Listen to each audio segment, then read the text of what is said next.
असंख्य शुभकामनाएं। और आपके पोशाक से शायद परिचित हो रहा है कि आपने कुछ खोया।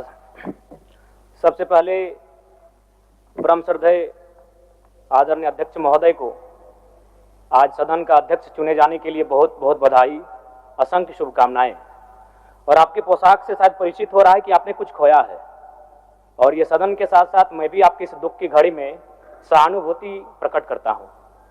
अध्यक्ष महोदय, तमाम विपक्ष के साथियों ने विशेष बात को रखा कि जो सरकार होती है संभवतः उनसे अगर कुछ त्रुटि हो भी जाती है तो उसके बचाव में खड़ी अपने आप को पाती है। तो इसलिए अगर आप वास्तव में अगर झारखंड राज्य की समस्याओं से परिचय होना चाहते हैं तो आपको विपक्ष में बैठे और नए विधायक जो चुनकर आए हैं उन्हें आपको बेहतरीन अवसर देने का प्रयास करना होगा। अध्यक्ष महोदय, अगर आपकी व्यक्तिगत बात कही जाए तो आपकी कुशलता की, आपकी योग्यता की, आपकी निपुणता की पूरा राज्य प्रशंसा करता है। लेकिन हमें लगता है कि अपने व्यक्तिगत विषय से हटकर हमें आज राज्य के जो ज्वलंत मुद्दे हैं उन पर भी अपने ध्यान आकृष्ट करने की आवश्यकता है। अध्यक्ष महोदय, मैं झारखंड लोकतांत्रिक क्रांतिकारी मोर्चा अपने पूरे संगठन की ओर से आपको बधाई देता हूं और आपसे विशेष मांग करता हूं, चूंकि मैं जिन परिस्थितियों से यहां से चुनकर आया हूं, कहीं ना कहीं राज्य के शोषित वंचित लोगों की एक बहुत बड़ी अपेक्षाएं हैं।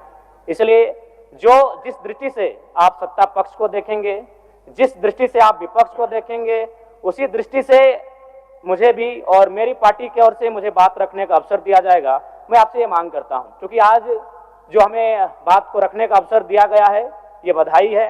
मैं आपको पुनः बधाई देने के साथ साथ बस मैं ये कहना चाहूँगा, चूँकि मैं एक छात्र के नाते इस विधानसभा में आया हूँ, छात्र की गलियों से, छात्र आंदोलन से मैं पहचान बनाकर आया हूँ और मैं आपके माध्यम से सरकार तक ये संदेश देना चाहूँगा। अभी सीजीएल के मामले को लेकर झारखंड के लाखों अभ्यर्थी सड़कों पर हैं। आप सदन से बाहर एक बार उनसे मिले, वो आपके ही बच्चे हैं, इस राज्य के बच्चे हैं और आप उनको संतुष्ट करें, आप उनसे मिलें, उनसे बातचीत करें और इस समस्या का निदान करने का प्रयास करें।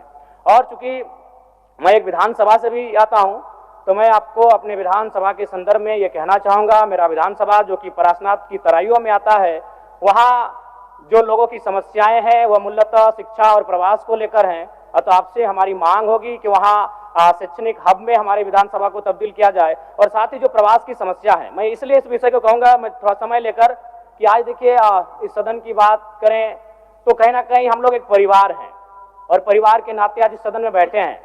लेकिन मैं जिस विधानसभा क्षेत्र से आता हूं उसके आसपास के विधानसभा क्षेत्रों की एक घटना है। अभी कैमरून में 45 मजदूर फंसे हैं। तो मैं सदन बधाई के बीच में आपका ध्यान आकृष्ट करना चाहूँगा, ये गंभीर विषय है और वे रोते रोते टेलीफोन किए हुए थे कि उनको पानी की, केवल पानी पीकर वो कई दिनों से अपना दिनचर्या को काट रहे हैं।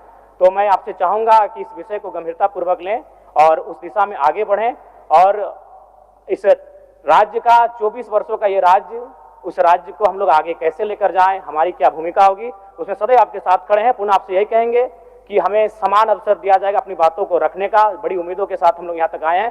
पुनः आपको माननीय अध्यक्ष चुने जाने पर बहुत बहुत बधाई, बहुत बहुत शुभकामनाएं।